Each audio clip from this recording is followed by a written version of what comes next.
The newsday continues here on One News Now. I'm Riza Diaz. Incoming Department of Migrant Worker Secretary Susan Ople vows to increase the conviction rate among illegal recruiters. Ople told One Balita Pilipinas that she also plans to make legal assistance more accessible to victims of illegal recruitment.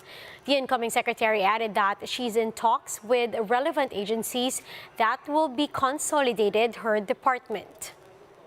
Kailangan makita nila na pag illegal recruiter ka, human trafficker ka, yung likelihood na makulong ka, maaresto ka ay mas mataas ngayon than ever before.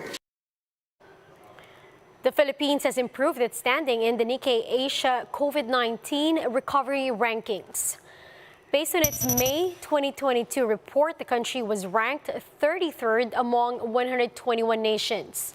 In December 2021, the Philippines ranked 57th due to low vaccination rate and imposed lockdowns.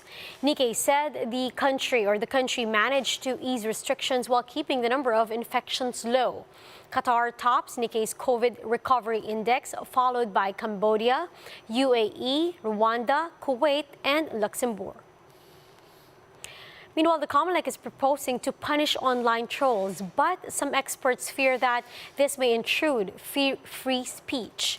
Mobile journalist Jacob Lazaro has the report. A few days before Election Day, Jem Almadin shared in Facebook a survey showing Vice President Leni Robredo leading. But in less than 2 hours, a surge of anonymous accounts flooded her comment section. Sobrang wala akong mutual friends sa mga nagko-comment. Yung friends niya, parang less than 10, less than 20. Diba?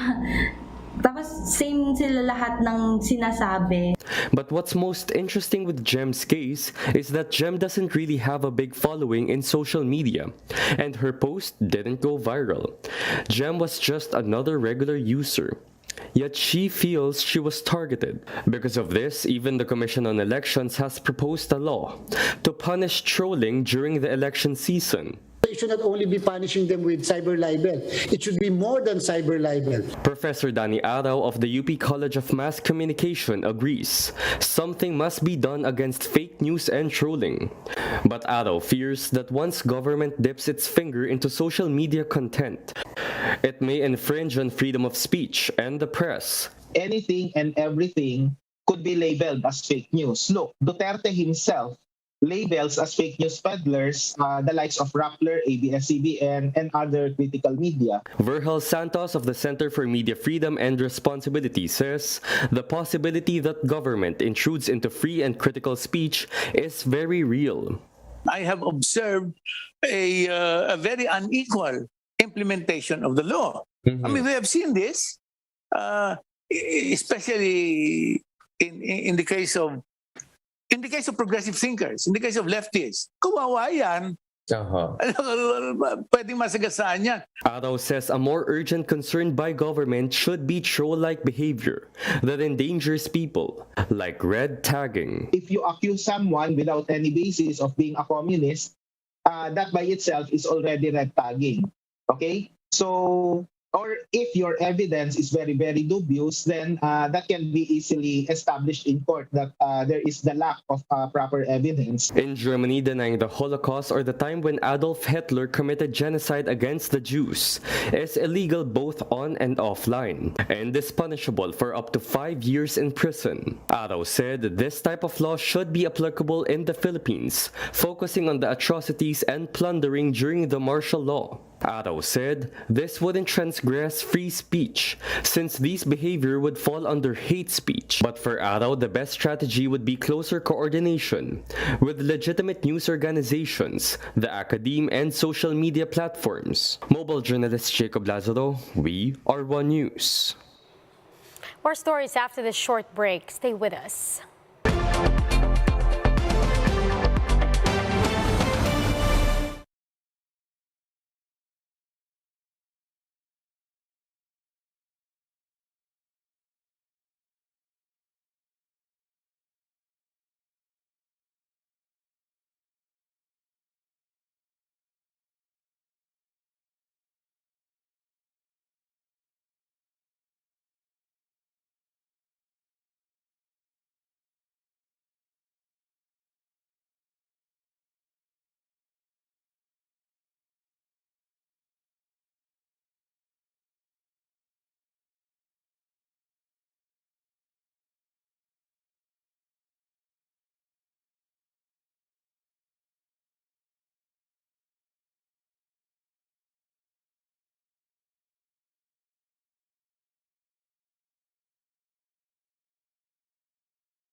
You're still watching One News Now. I'm Riza Diaz.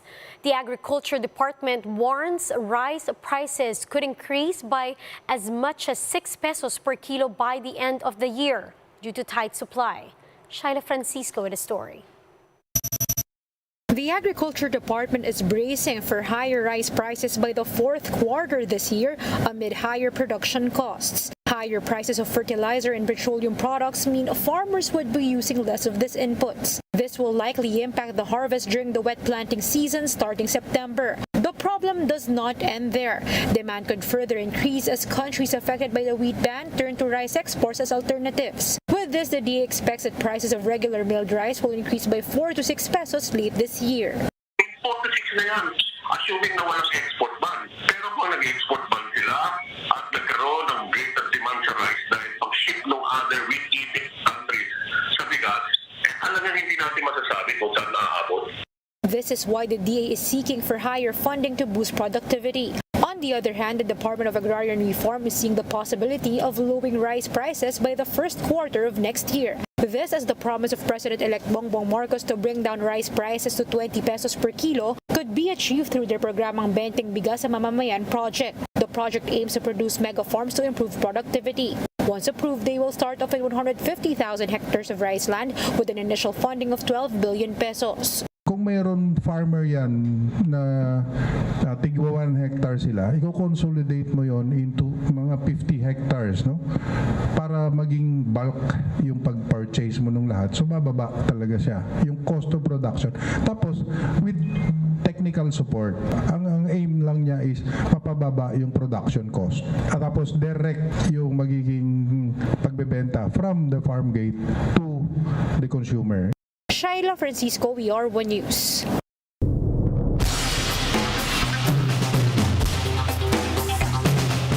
Here are the stories from around the world. Russian President Vladimir Putin said they will strike new targets if the United States starts supplying Ukraine with longer-range missiles. Putin said that the fuss around the Western weapon supplies to Ukraine was designed to drag out the conflict. U.S. President Joe Biden earlier announced plans to provide Ukraine with precision rocket systems after Ukraine assured that it would not be used to hit targets inside Russia.